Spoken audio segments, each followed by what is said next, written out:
Hi everyone and welcome back to NTE. In today's video we're doing question number 7 from the Northwest Province, September 2016. Right, so this question was submitted in by a lovely student. I hope it helps you. Okay. Alright, so we have a calculus question here. We're looking at a cubic function that has a tangent at D, right?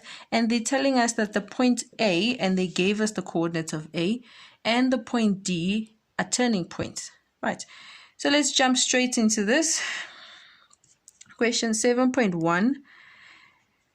To show that P is equals to 5 and Q is equals to -8, for this specific question, what we can do is start off simply by substituting the point A, right? So there's the point A, and it's going to function as an X and a Y value, right? So where are we going to substitute this point? Directly into the given equation, right?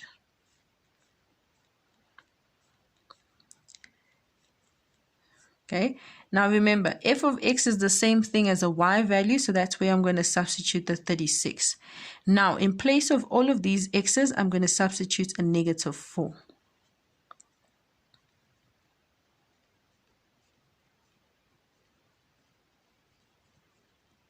Okay, then I'm going to get 36 is equals to -64. Then I'm going to have a plus 16p that comes from -4 squared is a 16, right? And then the last, or the second last one, is going to be a -4q and then a -12, right? Now we can move the -64 and the -12 to the left-hand side, add the 36 to it, and we'll get 112 is equals to 16p minus 4q, right? And we'll call that our equation number 1. Now, to develop equation number 2, we're going to use the concept, seeing that we only have this point A as a turning point to work with, right? We're going to use the concept that at the turning point, the derivative is equals to 0. So we know that f dash of -4 is equals to 0. Right. So in other words, when x is equals to -4, the derivative is equals to 0 because we have a turning point at x is equals to -4. Right. So now I'm going to take the derivative of this function here. So that's going to give me 3x squared. Then I'm going to have a plus 2px. And I'm going to have a plus q equals to 0. Right. Now, again, when I see the x, I'm going to substitute a -4.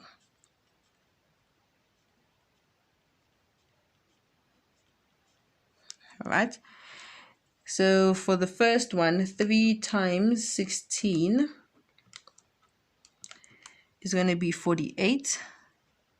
And then this is going to be -8, 4 times 2, p, plus q is equals to 0, right?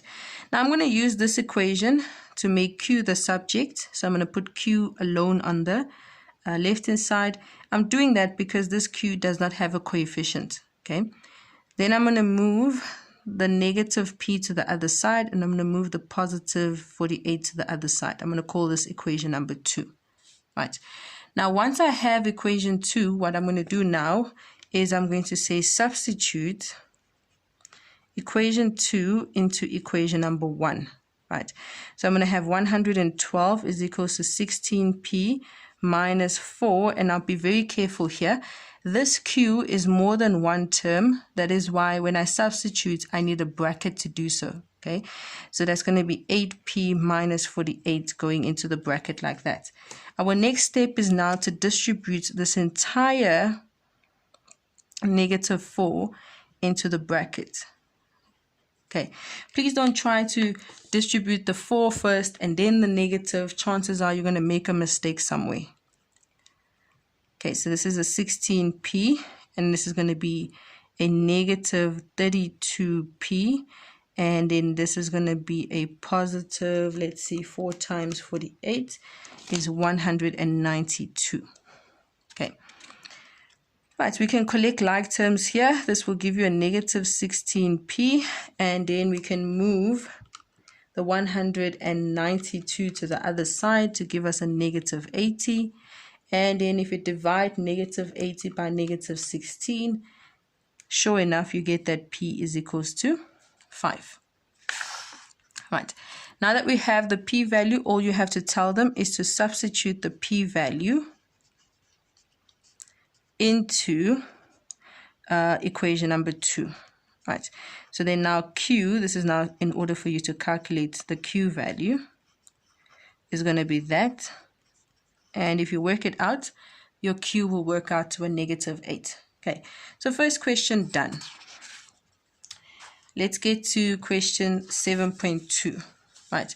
Now in question 7.2, they give us the coordinates of C, that point over there, and they tell us that that is a x-intercept. Now remember, when we factorize our cubic function, you initially start off by finding a value that if you substitute it into the function, you get a y value of 0. Okay, you find some number, and we use integer numbers like -1, +1, -2, +2, okay? And then once we hit the number that gives us an output of 0, we know that that is going to be a factor, okay? So they've done that work for us. So let me just quickly show you what's happening here. So in 7.2, you have that f of x is x cubed plus 5x squared minus 8x minus 12, okay, if you substitute the p and the q value back in. Now, factorizing this, they have found the number for you, -1, that gives you an output of 0, okay, so they've done that job for you. So that means when you factorize it, you know that x plus 1, make sure to change the sign. If you get confused, always think to yourself, when I make this bracket equals to 0, x will equal, obviously it must equal -1. So then x plus 1 is a factor, okay? And then you're going to have this factor here that's called a quadratic factor. So when factorizing a cubic function, you need a linear factor as a starting point, and then you also need to find the quadratic factor. Now, to find the quadratic factor, one of the methods to use is something called synthetic division. Okay, so I'm going to use that. You can also use long division, okay? So the number that we start off with comes on the outside here. So that number that gives you an output of 0 is written here on the outside. Then at the top over here, make sure you leave some space before this line, is all the coefficients of your f of x formula. So we have a coefficient of 1 over there. Over here, we have a coefficient of 5. Over there, we have a coefficient of -8, and then the last number is a -12. Okay, so to start off synthetic division, you first have to drop your first coefficient, right? So the 1 will drop. Then what we do is we multiply the number that's on the outside with the number that's here at the bottom, and you write it there, okay, in the next position. So it goes like this. -1 times 1 is a -1. Then you add going downwards, okay? So you then say 5 plus -1 is going to be a +4. Then you start multiplying again. -1 times 4 is a -4. And then -8 plus -4 is going to be a -12. Okay, then you multiply one more time. -1 times -12 is a +12, and then -12 plus 12 is a 0. Okay, you know that you've done this correctly when that last step there is a 0. Okay, now these numbers that you've now obtained are your A, B, and C values in that specific order, please. Okay, so it means now you have that f of x is x plus 1 and then x squared plus 4x minus 12. Okay, now to factorize this, you can use a 6 and a 2. Okay, this is negative, so the signs are going to be different. We're going to need, let me see, plus 6 minus 2. Positive 6 minus 2 is a +4. Okay, you're looking for x-intercepts, so you write 4 x-intercepts, right? Let f of x equals to 0. Remember, when we say f of x equals to 0, it's the same thing as saying y equals to 0. So therefore 0 is equals to x plus 1 times x plus 6 times x minus 2, meaning that you have x-intercepts at -1, -6, and +2. Okay, so let's just finalize this. Let's just say therefore the other x-intercepts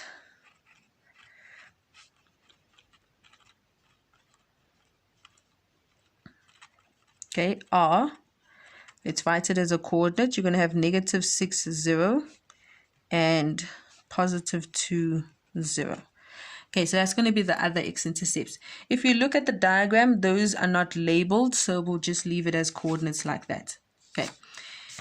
Then question 7.3 is asking us to find the equation of the tangent line to the point D. Okay, now before we can find the equation of the tangent line, we need to find the gradients of the curve at that x value. Okay, so at the x value of 1, we need to know what's the gradient of the curve. Okay, so we're looking for the derivative of the function when x is equals to 1. Okay, now our derivative function, right, if I write down your f of x again, is going to be x cubed, I'm writing down f of x right now, plus 5x squared minus 8x minus 12. So when you take the derivative of this, it's going to be 3x squared plus 10x minus 8. Okay, we're looking for the derivative when x is equals to 1, so we must substitute 1 in place of x. Okay, so if you plug that into your calculator, you're going to get a gradient of 5. Okay, I'm going to change this to m is equals to 5 because I want to substitute this into y minus y1 is equals to m x minus x1. Okay, my point D, which is 1 and -14, is going to act as my x1 and my y1. Okay, all right, so now substituting. Make sure when you substitute y1, you use a bracket because it's a negative number. Okay, so simplifying here, you're going to get y plus 14 is equals to 5x minus 5. So y is going to equal 5x minus 19.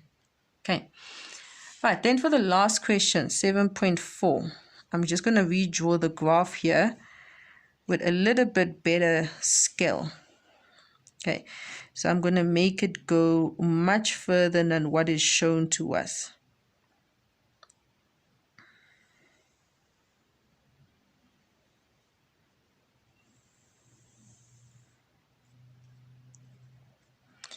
Okay, so that is the graph of f of x, right? I've just drawn it in such a way that I've extended these sides. Okay, now this question says, for which values of k, right, will f of x equal to g of x plus k have two positive roots? Now, remember when we make functions equals to each other, this question has two things in one. Okay, first of all, let's ignore this plus k. If you say f of x equals to g of x, you're looking for the points of intersection, right? That's correct. Okay. So now when you put a plus k over there, you've now moved on to transformations, okay? So plus k means a movement up or downwards. Why am I saying up or downwards? Because there's nothing that's stopping that k value to be negative, okay? Let's say it's a -1. If it's a -1, then the tangent line has to move downwards 1 unit, okay? And why am I saying the tangent line? Because g of x is the tangent line, okay? So as it stands right now, if I try to recreate it over here,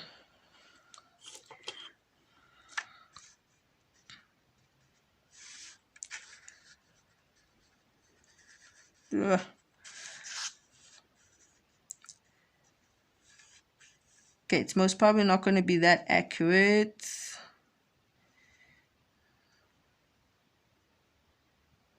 Let me just do it like this.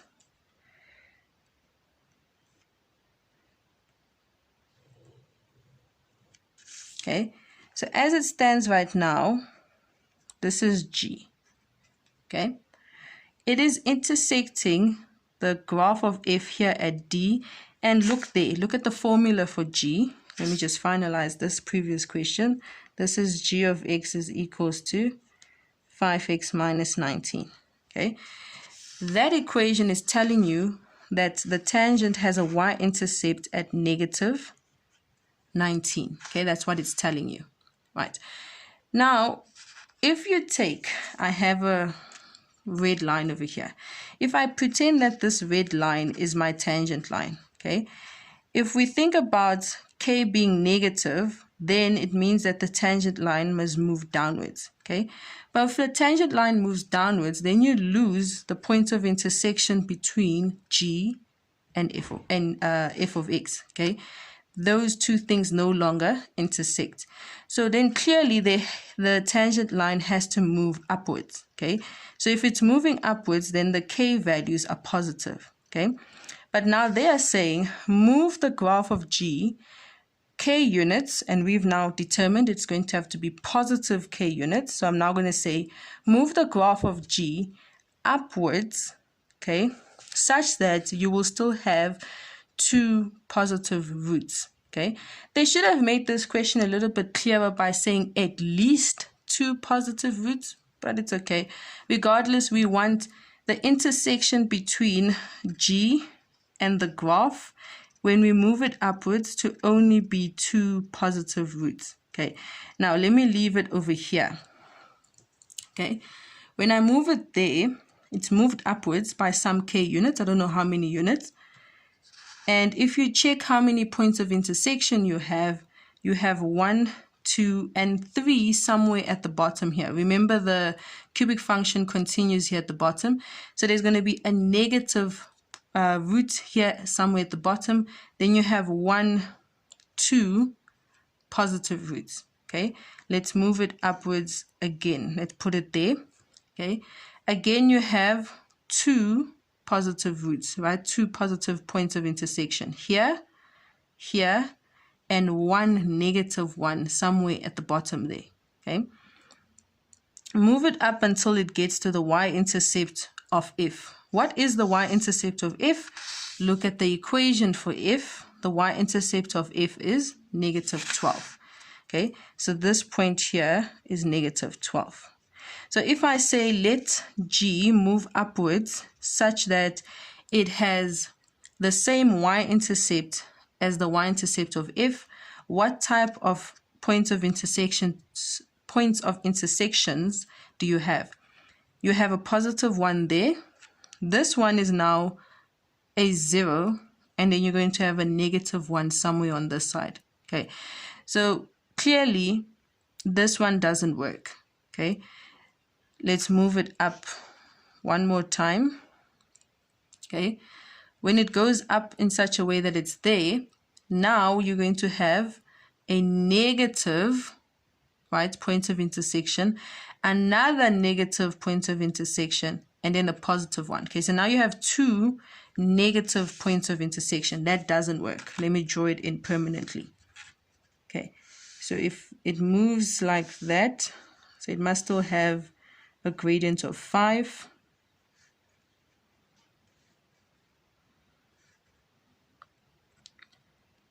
Okay, let's say it moves upwards like that, however many units that is. Okay, this is a problem because now you have 2 negative points of intersections and only 1 positive point of intersection.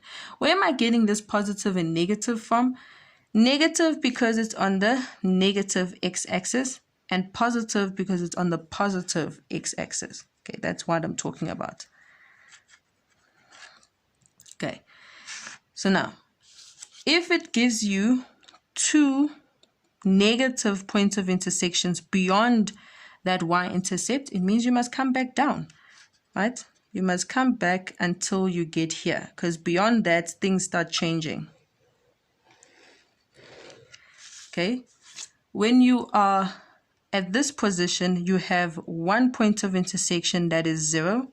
you have a negative 1, and then you have 1 that's positive, okay? That's a problem because you only have 1 that's positive, okay? When are you going to get these 2 positive ones? Only when you stay in between this line, okay, and this line. All right, so now if it means that we need a line that is in between here, something like this, okay, because that line has 2 positive roots, right? That line and any line in between, it means that the k value, right? So therefore, we can write our answer now. It means that the k value has to be greater than 0, right? Why must it be greater than 0? Because only when it's greater than 0 does the line actually move upwards, okay? A number that's greater than 0 is like 1, 2, 3, and so on, okay? But it can't move upwards beyond this y-intercept, okay? So now the distance between negative 19 and negative 12 is 7 units, okay? So in other words, what we're trying to say is that this k value cannot move upwards beyond 7 units, okay?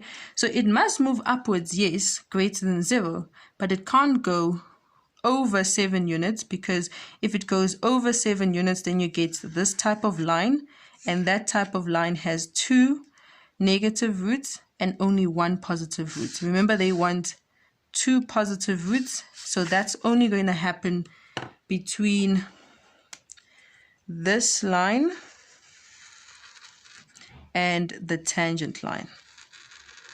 Okay, it wasn't really drawn that much or that accurately, but basically these lines and the tangent line are basically supposed to be parallel to each other. I know they don't look parallel, but they're supposed to be parallel to each other. Okay, so we can use any line in between here, okay, between these 2 blue lines. That's going to be a k value, and that's now going to give us 2 positive roots. Okay. All right, I hope that was helpful, and I will see you guys next time.